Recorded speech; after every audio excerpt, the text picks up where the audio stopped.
Front and Center.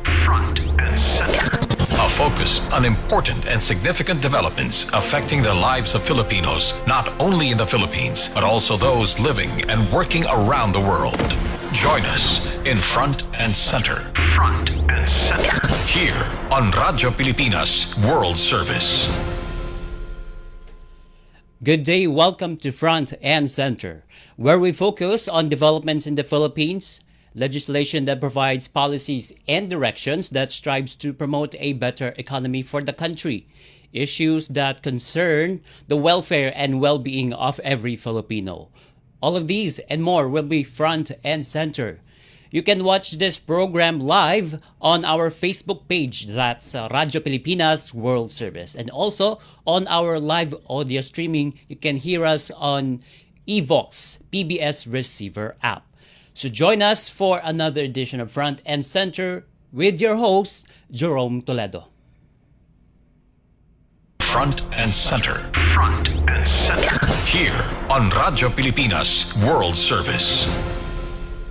And as the Holy Week starts, President Ferdinand R. Marcos Jr. called on Filipinos to remain resilient and optimistic amid life's trials.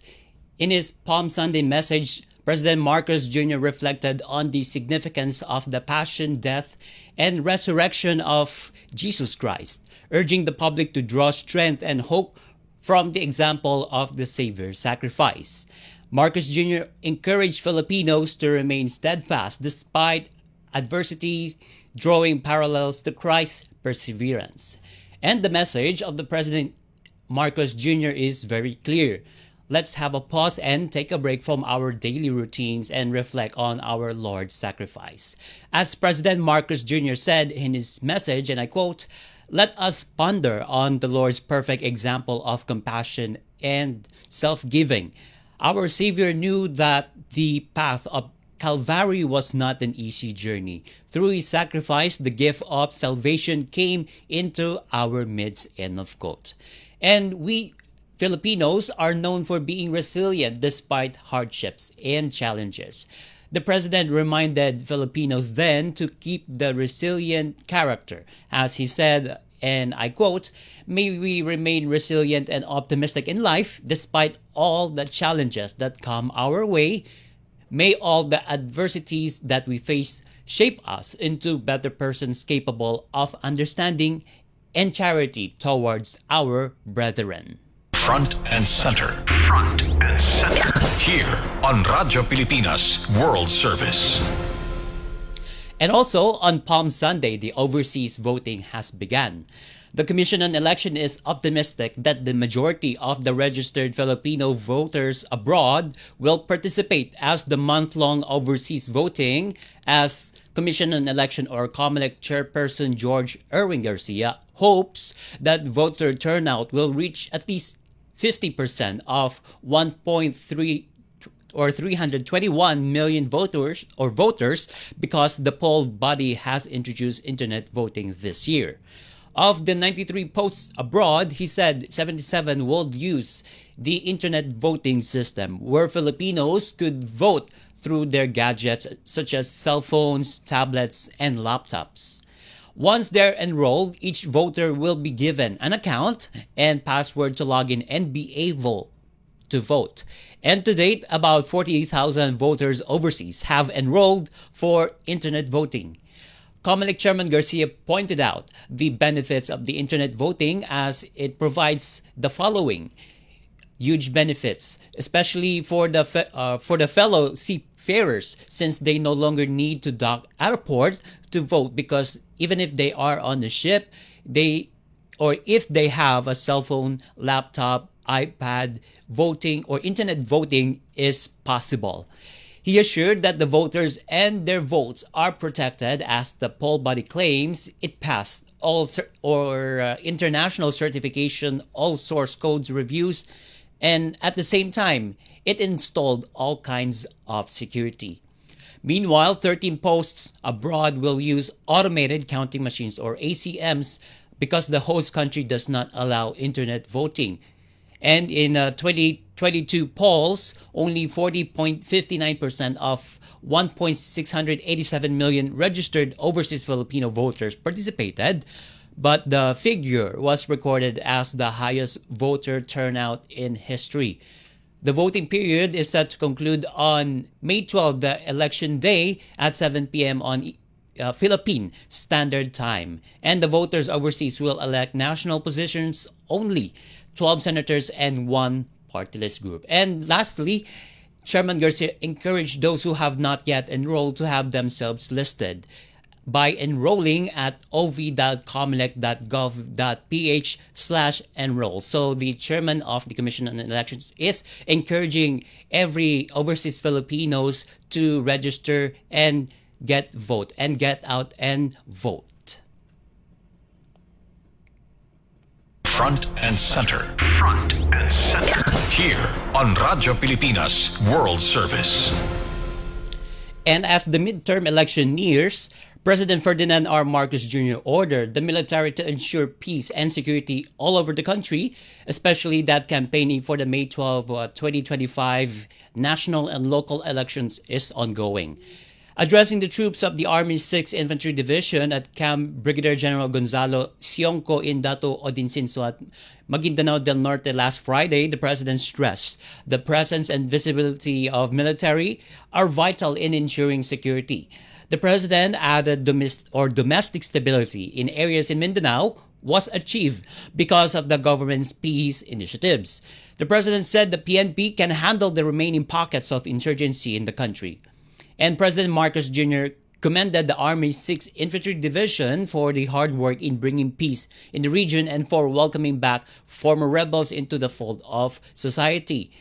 Lieutenant General Antonio G. Nafarrete, the commander of the Western Mindanao Command, and Major General Donald M. Gumiran, the commander of the 6th Infantry Division, led the troops in presenting to the President of more than 1,000 firearms, small arms, and light weapons captured and confiscated and surrendered from 2024 to April 10 of this year. Front and center.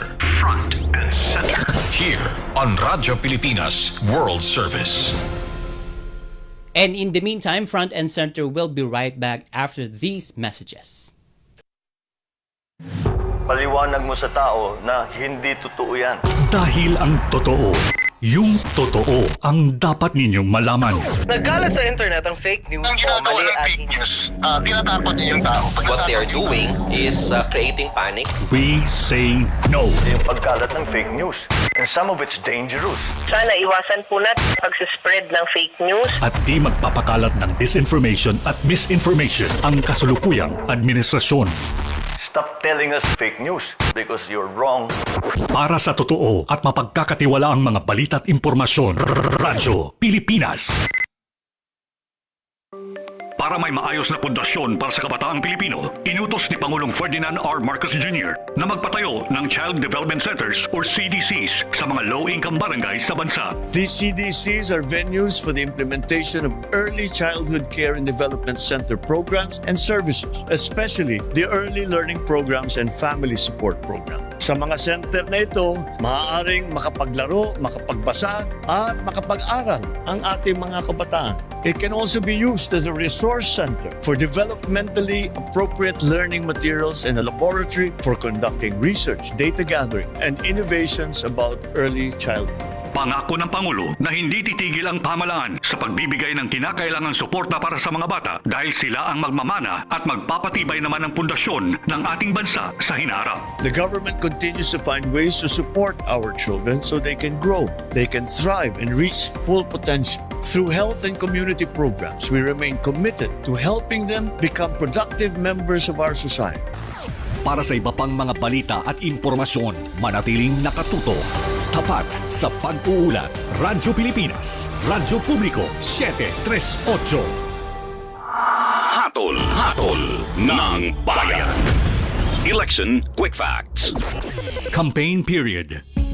Ang opisyal na campaign period para sa mga national candidates ay magsisimula sa February 11, 2025 at mayroon silang 90 days para mangampanya. Samantala, mayroon namang 45 days para mangampanya ang mga tumatakbo para sa local positions at magsisimula ito sa March 29, 2025. Ang campaign period ay matatapos sa May 10, 2025. Hatol ng Bayan. Election Quick Facts. Kasama si Pangulong Ferdinand Bongbong Marcos Jr. ay mas abot kamay na sa manggagawang Pilipino ang kanilang mga pangarap. Yan naman ang mandate ng government is to create jobs. We are creating jobs, livelihood to so many families.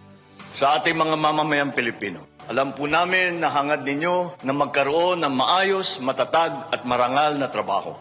Binubuksan natin ang isang bagong yugto sa ating bansa kung saan mayroong sapat at dekalidad na trabaho para sa lahat.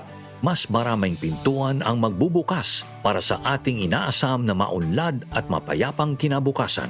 Sa pamahalang Marcos, ang bagong Pilipinas nakikita na. Sa nagbabagong Pilipinas, patuloy ang trabaho, patuloy ang pagbabago. Naghahanap ka ba ng trabaho? TESDA got you covered. Dahil karamihan ng mga TVET graduate ng TESDA may trabaho agad.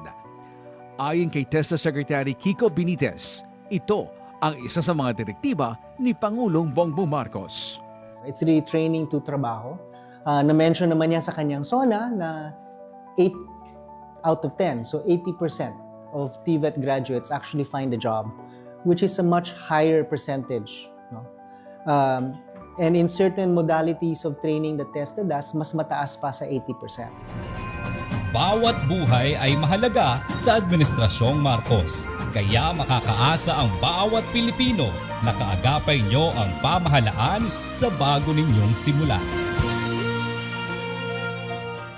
Malinis na karagatan sa mga tourist destination sa bansa naging posible sa ilalim ng pamahalaang Marcos. Aktibong nakiisa ang DOT Tiaza LGU ng Puerto Galera upang itayo ang wastewater facility sa Sabang Bay. Patunay si Dr. Margaret Yap, MENR Officer ng Puerto Galera sa kolaborasyong ito. 2016 po, bawal liguan ang Sabang Bay dahil ang makikita ninyo ay presensya ng oil and grease. Napakadumi po. Ngayon, nagsisimula na pong umusbong yung mga seagrass. Napakarami na pong magagandang isda, lalo na dun sa ating mga dive sites. Marami na rin tayong mga pawikan na namamasyal sa Sabang Bay. Tunay nga naibalik na ang sigla ng turismo at maayos na kalidad ng tubig sa isla ng Puerto Galera. Sa nagbabagong Pilipinas, patuloy ang trabaho, patuloy ang pagbabago. Radyo Pilipinas World Service Online, reaching you in digital format. Anytime, anywhere. From Manila, Philippines. Front and center. Front and center. Here on Radyo Pilipinas World Service. Welcome back to Front and Center. Last Friday, April 11, change has come at the National Economic and Development Authority, or NEDA. President Ferdinand R. Marcos Jr. has signed the Economy Planning and Development Act, or the Republic Act number 12145, legislating the DepDev's Charter, or the Department of Economy, Planning and Development. And from being independent cabinet-level authority, NEDA has become a full cabinet department, bringing in changes to its charter. And besides its name change, what are the changes that Filipino can expect from this? Joining me now is the Undersecretary of the National Economic and Development Authority, Undersecretary Rosemary Edilion. Yusek Edilion, welcome to Front and Center on Radyo Pilipinas World Service. Yes, hello. Good morning. All right, thank you for joining us on this morning, Yusek Edilion. So, from NEDA to DepDev, why the government decided to change the name of this government agency, which is National Economic and Development Authority? Yes, thank you for the question and this opportunity to elaborate. Actually, this change has already been contemplated by the framers of the Constitution. So in the 1987 Constitution, there was already that plan to establish an independent economic planning agency, and unless otherwise established by Congress, it will be NEDA that will serve as that planning agency. But since NEDA is just an authority, so just like, let's say, the MMDA is an authority, LLDA, Laguna Lake Development Authority, is also an authority. Yeah. So that means that the powers actually, and the authority actually rest on the board. So in this case, it's the NEDA board. So there's a board that actually directs all the whatever NEDA has to do. And in the original charter of NEDA, meaning actually our full name is the NEDA Secretariat. In the original charter of the NEDA Secretariat, we only have 4 functions. So the first one is to be to provide technical and secretariat support to the committees of the NEDA board. The second function is to conduct studies, provide policy recommendations, and then to work on those substantive portions of development planning, investment programming, monitoring, and evaluation.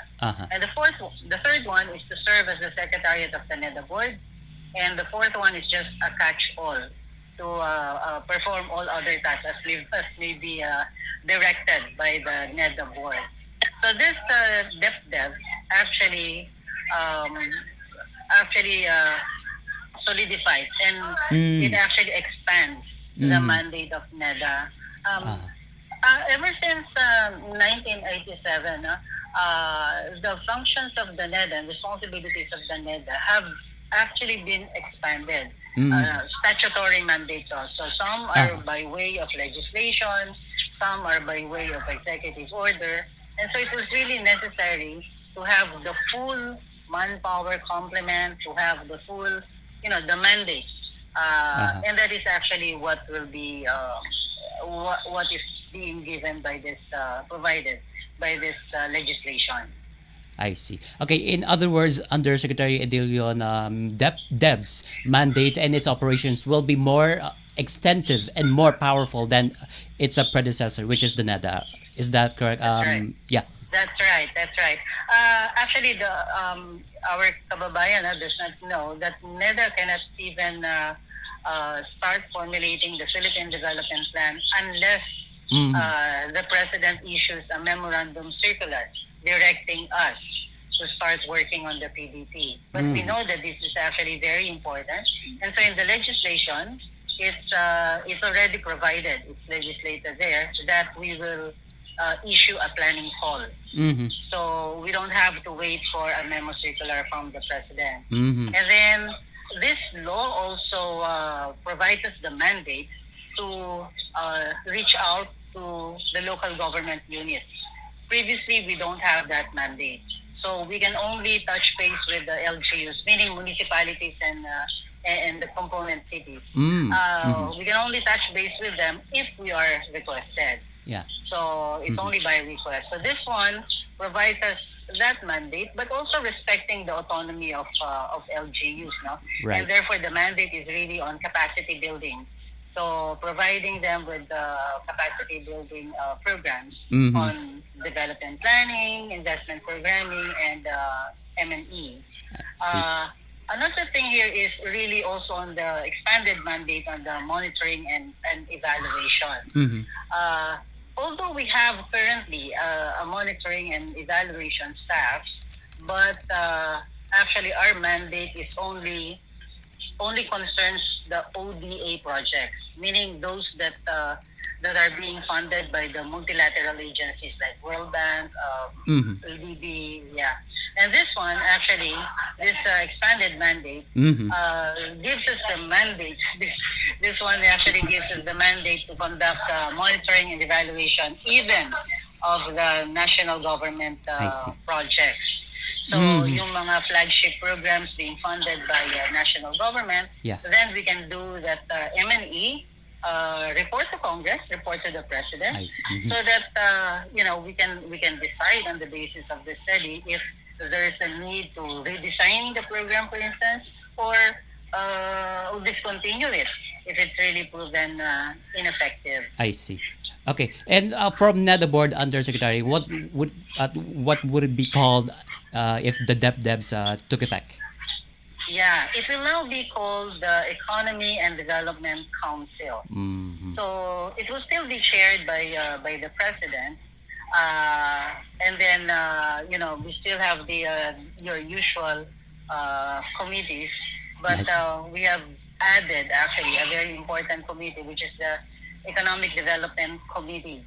The previous NEDA board actually does not have that committee, and we think that there's a lot of economic issues that will benefit from a collegial decision making, a collegial way of deliberating, Right. and then deciding, and that's actually what's being done by the NEDA board. And so now there is that Economic Development Committee to be chaired by NEDA, Yeah. and the vice chair is the DOF. I see. And you mentioned earlier that there will be a local government unit that will be involved in the DepDev's plan. So I think this is going to be a whole of government approach. That's right. That's right. It will be a whole of government approach. So we will have a complete staff complement to engage with the LGUs. And we're thinking of tapping also the state universities and colleges and the Development Academy of the Philippines, which is also attached to NEDA. Right. So they can provide the capacity building, and NEDA itself, or DepDev, will be the one to design the training program, the modules, Yeah. and offer it as a regular developmental course. Okay. So this is not just about the economy, the economy side, but also the education side, and as well as the local side. That's right. Okay. All right. So what can Filipinos expect from this change, Undersecretary? Oh, yes. And before that, let me just also mention that there's also a provision to establish a complete staff complement that will be in charge of futures and foresight and futures thinking. So right. this one is really to make us more prepared for any eventual changes, and there's just so many of them happening. So this unit will be working on scenario planning, just doing an environmental scan both here in the country and also abroad. So what can our kababayans expect from this DepDev? Then the goal really is to have coherent and and that there will be predictability and continuity in the planning. And actually, even physical framework planning is also a mandate that was given to NEDA. So it will really be comprehensive. We were given the mandate to oversee all the different sectoral plans, because at the moment they're not. We don't have oversight over this plan. So with that mandate, we can make sure that there's really alignment with the Philippine Development Plan. So there will be more coherence of the plan. Of course, even the programs and projects with the expanded monitoring and evaluation mandate. Then we expect that we will have more efficient use of fiscal resources. And of course we will be hopefully once we build that competency, expertise, and of course the complete manpower for the futures unit, then better preparation for shocks that may happen in the future. I see. So with the DepDevs coming up in 15 days, because it will be like implemented in the next or 2 weeks. So the Philippine Development Plan and also the Ambition 2040 will be implemented, or it will become possible or a possibility. Yes, that's right. And thank you for bringing that up as well. One of the other things that was institutionalized by this law is the long-term visioning. Because previously we don't have that. The Ambition natin 2040 was just an initiative of NEDA officials.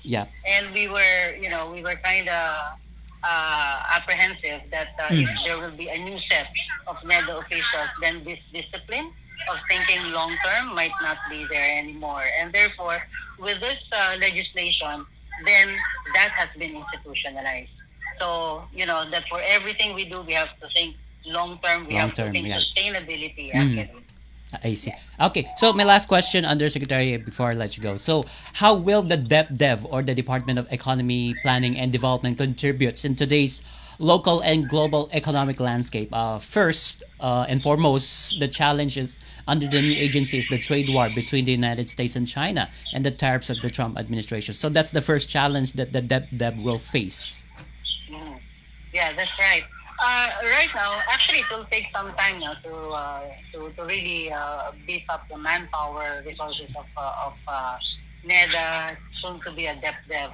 But under the current setup, we already have a small group that is actually thinking of these things, doing future thinking. And so for this Trump tariff, whatever you call it, we have already done the analysis, the scenario plans for this, and have presented it to the president. But as you know, the situation keeps evolving. And so like we just had a meeting last week, Tuesday to be exact, and then come Friday there was a new set of scenarios that we had to simulate. It's but changing. Again, we have done it, and so it will be we will be able to respond to that challenge. But with the DepDev, given a full staff complement, then it will be more proactive, so not just reactive. So it will really be being able to read the signals and drivers of change, so that we can be better prepared. More proactive, actually. I see. And proactive, and at the same time looking forward into the future of our economy and our tomorrow. Correct, Undersecretary? That's right. Okay. All right. And we wish you good luck for the Department of Economy and Planning and Development, or DepDev. So should we call NEDA DepDev right now, or should we call it in the next 15 days? Strictly speaking, it will be effective on April 27th. 27. Okay. Because it was published on April 12th. Yeah. So April 27th, it becomes effective. And we will already be called the DepDev by then. Okay, all right. Okay. And with that, thank you so much for joining us in the program, Undersecretary Rosemary Edilion of the National Economic and Development Authority, for joining us in the program. Thank you. Thank you very much. All right. And you just heard the Undersecretary of the National Economic and Development Authority, Undersecretary Rosemary Edilion, that will be called DepDev in the next 2 weeks. Para may maayos na pundasyon para sa kabataang Pilipino, inutos ni Pangulong Ferdinand R. Marcos Jr. na magpatayo ng Child Development Centers or CDCs sa mga low-income barangays sa bansa. These CDCs are venues for the implementation of early childhood care and development center programs and services, especially the early learning programs and family support program. Sa mga center na ito, maaaring makapaglaro, makapagbasa, at makapag-aral ang ating mga kabataan. It can also be used as a resource center for developmentally appropriate learning materials and a laboratory for conducting research, data gathering, and innovations about early childhood. Pangako ng Pangulo na hindi titigil ang pamahalaan sa pagbibigay ng kinakailangang suporta para sa mga bata dahil sila ang magmamana at magpapatibay naman ng pundasyon ng ating bansa sa hinaharap. The government continues to find ways to support our children so they can grow, they can thrive and reach full potential. Through health and community programs, we remain committed to helping them become productive members of our society. Para sa iba pang mga balita at impormasyon, manatiling nakatuto. Tapat sa pag-uulat. Radyo Pilipinas, Radyo Publiko, 738. Front and center. Front and center. Here on Radyo Pilipinas World Service. And we don't have much time left, so that concludes this edition of Front and Center. Together with Radyo Pilipinas World Service production and technical team, this is your host, Jerome Toledo. Until next time, mabuhay. Love the Philippines. Front and Center. You have just heard and watched Front and Center. Front and Center. Join us again for another edition here on Radyo Pilipinas World Service. Front and Center.